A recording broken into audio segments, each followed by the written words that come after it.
할렐루야. 오늘이 기독교 절기상 성령 강림절입니다. 그래서 사도행전 2장을 중심으로 해서 성령님이 임하시면, 성령님이 역사하시면 이라는 제목 가지고 말씀을 이렇게 드립니다. 예수님께서 승천하시기 직전에 제자들에게 마지막 하신 말씀이 뭔 줄 아세요? 성령을 받으라 이렇게 말씀하시고 승천하셨죠. 그래서 이제 예수님의 제자들이 예루살렘의 마가다락방에 모여서 성령을 받기 위해서 간절히 기도했습니다. 왜냐하면 아직 성령에 대해서 깊이 알 수가 없는 거예요. 어떤 주님이 기도하라고 그랬으니까, 기도하면 성령 부어준다고 했으니까 하기는 하는데 아직 잘 모르거든요. 그래서 기도하는 거예요. 그래서 모인 숫자가 대략 한 120여 명 이렇게 됩니다. 그런데 오순절 이른 새벽에, 다시 말해서 예수님께서 승천하시고 부활하시고 승천하신 50일째, 유대인 절기하고 똑같아요. 오순절 이른 새벽에 예수님이 약속한 드디어 성령님이 강림하셨습니다. 할렐루야. 급하고 가는 바람 소리처럼 우리가 들을 수 있도록, 들을 수 있을 정도로 역사하신 거예요. 눈으로 볼 수 있을 정도로 불처럼 역사하신 거죠. 그래서 거기 있는 분들이 다 성령 충만 받고 성령님이 말아가심을 따라 각 나라 언어로 말하는 거예요. 이걸 가리켜 우리는 방언이라 이렇게 말을 합니다. 그러니까 오순절날 성령님이 강림하심으로 말미암아 드디어 성령님 시대가 열리게 됐고요, 또 신약 교회 시대가 시작이 된 겁니다. 그렇다면 성령님이 역사하면 어떤 역사가 일어날까요? 첫째로 강력한 전도 운동이 일어나게 됩니다. 뭐가 일어나요? 정도 운동이 일어나게 됩니다. 여러분, 오순절 성령을 체험한 제자들은 즉시 밖에 나와서 막 복음을 증거합니다. 저들이 복음을 증거했는데, 복음이란 것은 다시 말해서 예수 얘기를 했다는 얘기예요.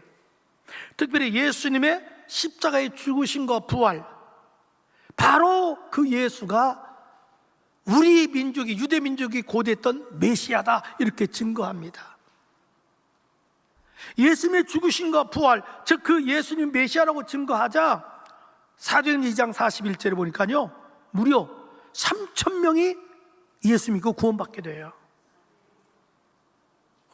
그리고 사도행전 3장 보면요, 우리가 잘 아는 것처럼 그 베드로가 성전 미문에 앉아있던 안진뱅에게 나사렛 예수의 이름으로 명하노니 일어나 걸을지어다. 벌떡 기적이 일어나요. 할렐루야.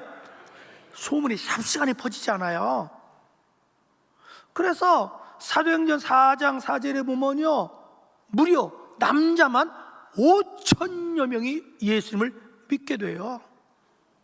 이렇게 되자 예수님을 잡아 죽였던 유대교 지도자들 입장에서는 당혹스러운 거예요.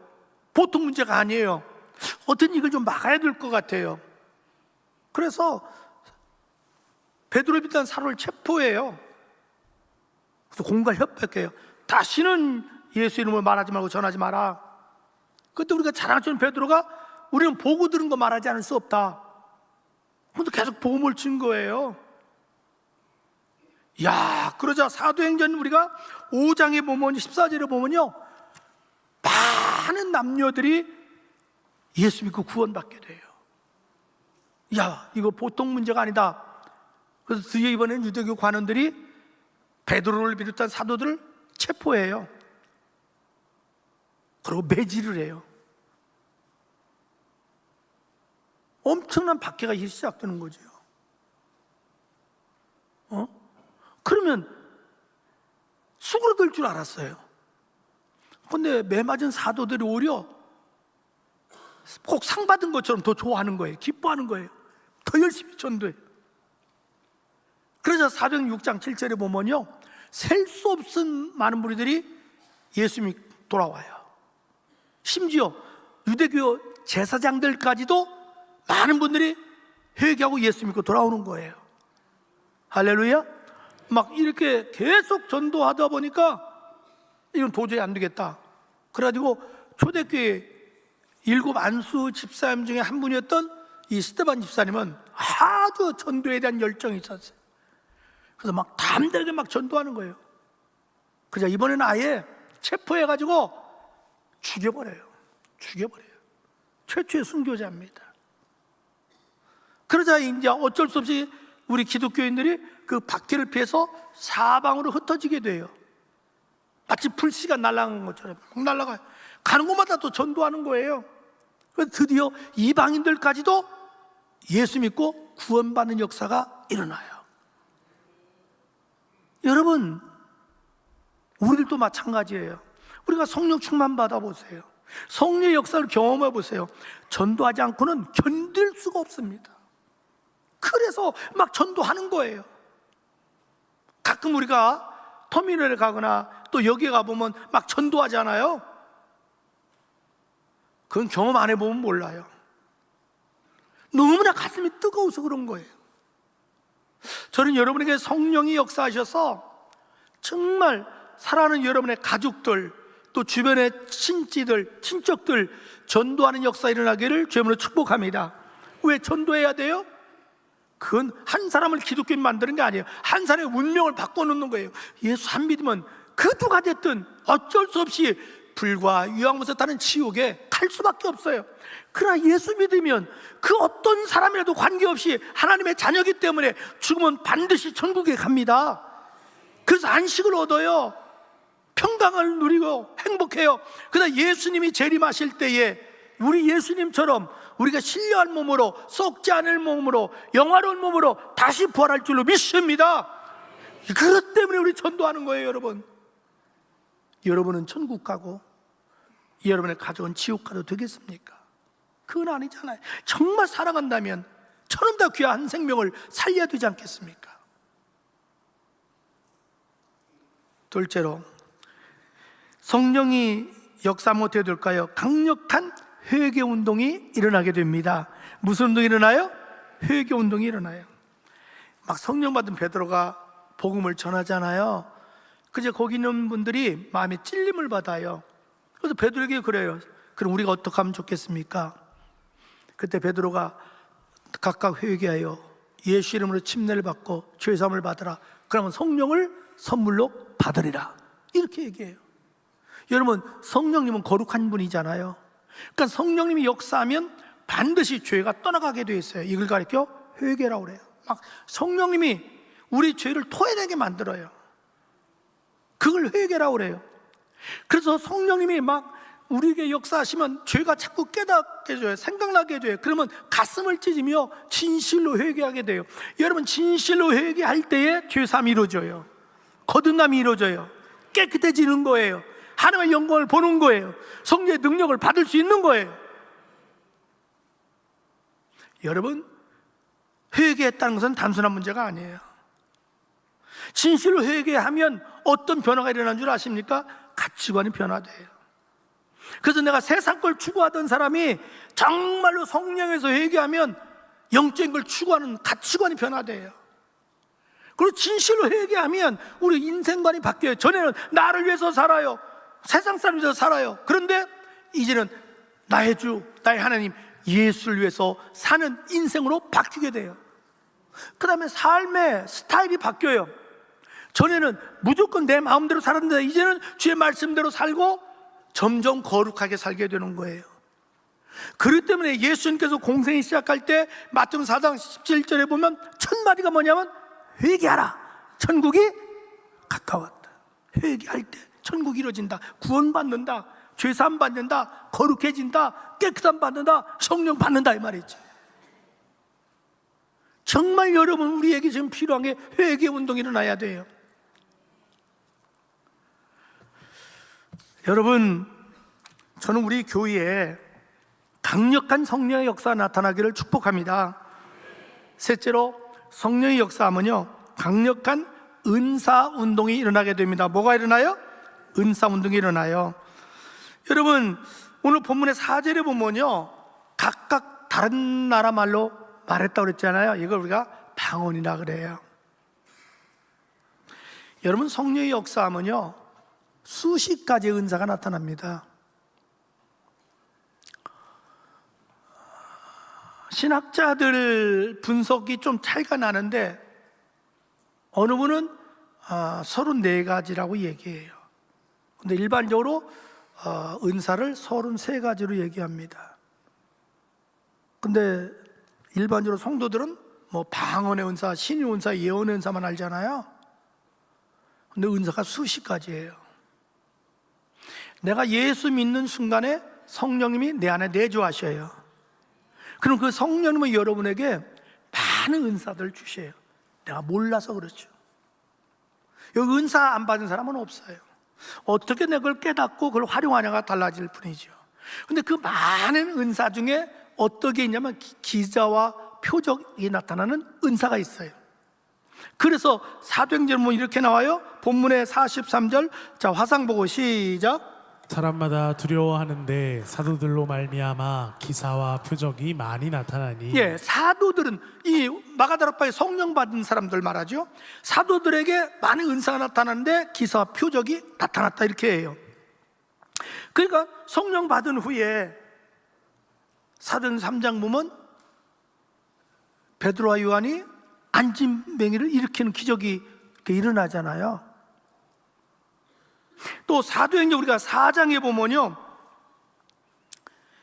초대교인들이 모여가지고 또 기도하니까 그곳에 성령이 충만하게 임하고 진동의 은사가 임해요. 막 온몸이 떠는 거예요. 그뿐만 아니에요. 사도행전 5장에 보면요 수없이 많은 기사와 표적이 일어나고요 병이 낫고요 귀신이 떠나가는 거예요. 할렐루야. 여러분 사도행전 9장에 보면 죽은 도가 살아나잖아요. 사도행전 12장은 베드로가 옥에 갇혔는데 옥문이 열리는 기적이 일어나잖아요. 사도행전 16장에 보면 바울이 옥에 갇혔는데 옥토가 흔들리고 옥문이 열리는 기적이 일어나잖아요. 사도행전 여러분 19장에 보면 에베소 교회에서 바울이 참석했어요. 너희가 믿을 때 성령 받았느냐? 아니 우리는 성령인 거 알지도 못했는데요. 그래서 바울이 안수하자 거기에 성령을 받더라. 할렐루야. 은사가 나타나요.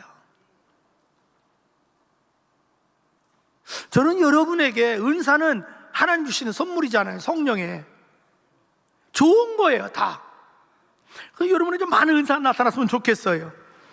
그래서 마가복음 16장 17절 18절에 보면 자 화상 보고 시작. 믿는 자들에게 이런 표적이 따르니 곧 그들이 내 이름으로 귀신을 쫓아내며 새 방언을 말하며 뱀을 짚으며 무슨 독을 마실지라도 해를 받지 아니하며 병든 자에게 손을 나으리라. 할렐루야.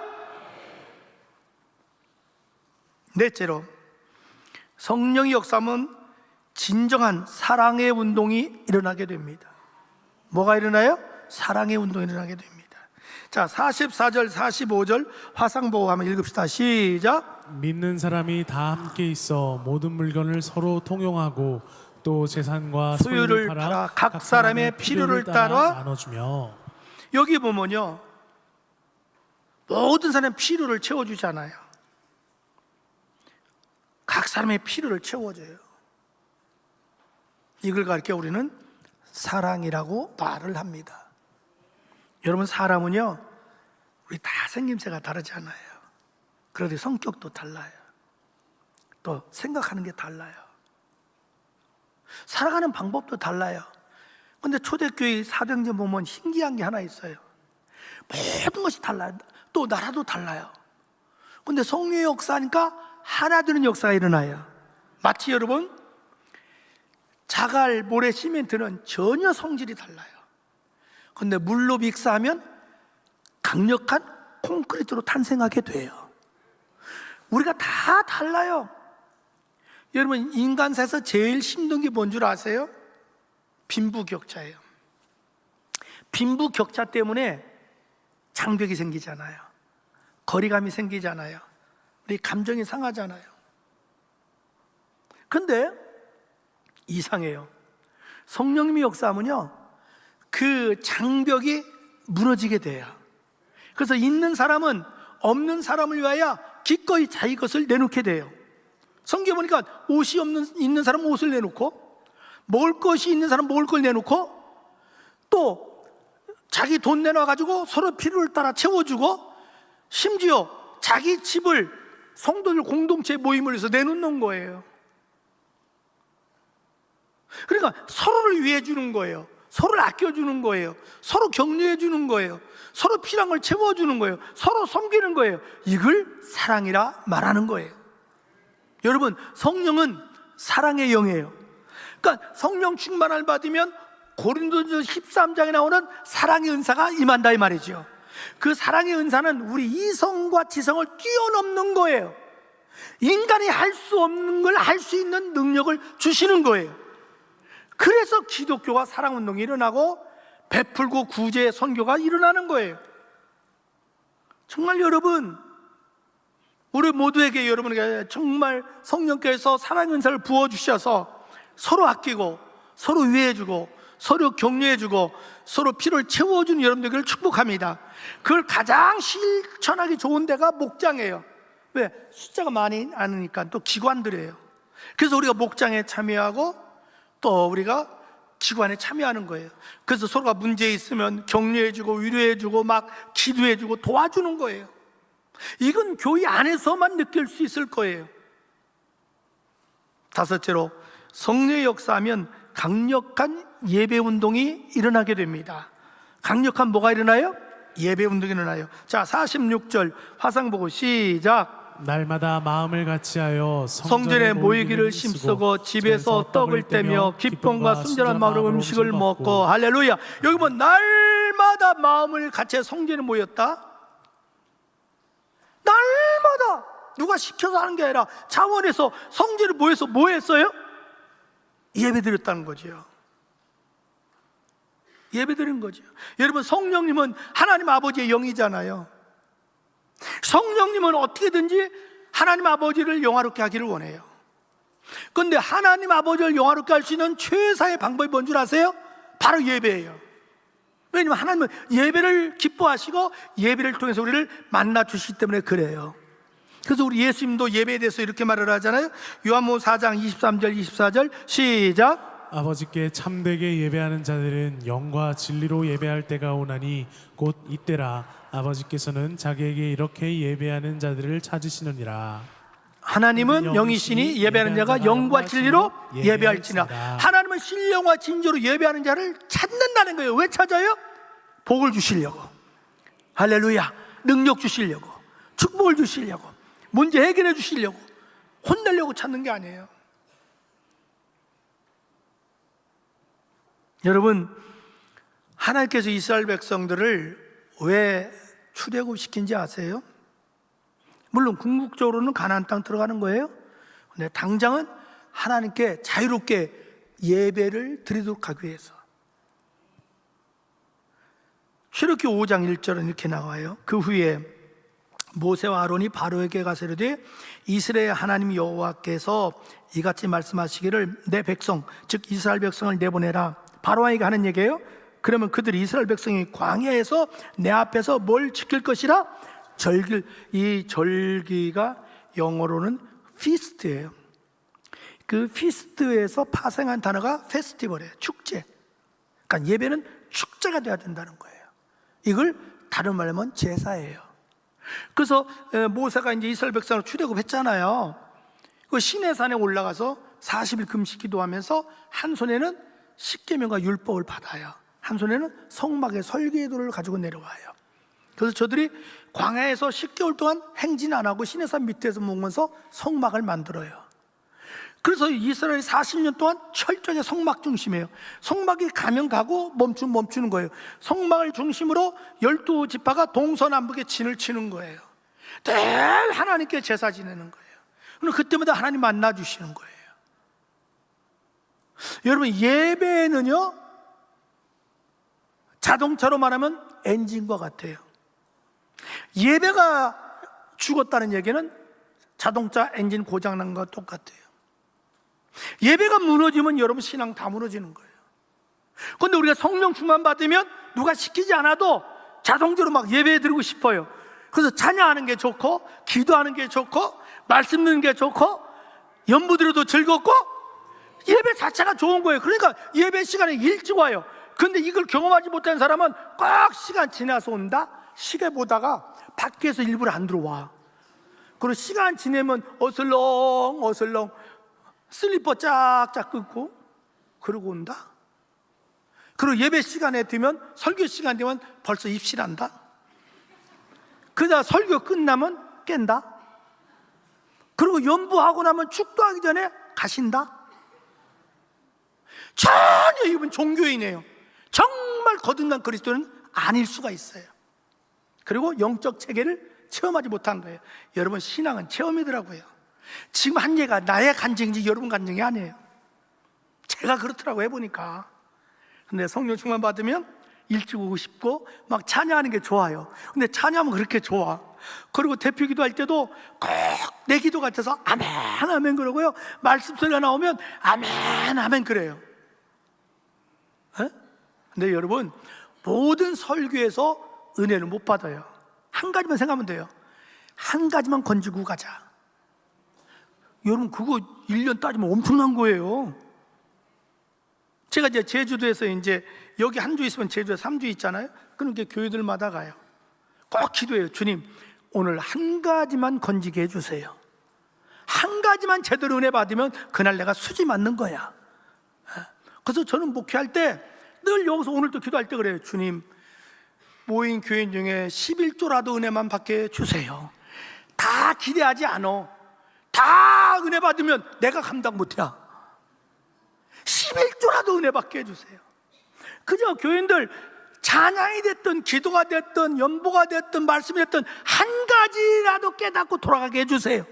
그러면 되는 거예요, 여러분. 어차피 문 밖에 나가면 잊어버리잖아.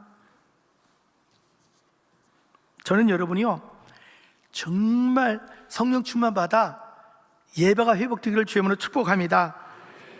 6째로, 성령이 역사하면요, 강력한 기도 운동이 일어나게 됩니다. 뭐가 일어나요? 기도 운동이 일어나게 돼요. 여러분, 성령 받기 전에 제자들의 모습하고 성령 받은 후에 제자들의 모습이 확연히 다른 것 중에 하나가 바로 기도예요. 예수님이 겟세마네 동산에서 죽음을 앞두고 얼마나 간절히 기도하면서 야, 나와 같이 기도하자. 근데 다 입신했잖아요. 그렇게 권면해도 안 되는 거예요. 그런데 이들이 성령 받았잖아요. 성령 받으니까 기도하라고 얘기할 필요 없어요. 막 자원해서 기도하는 거예요. 사도행 3장은 제9시가 우리나라 오후 3시잖아요. 기도하러 가는 거예요.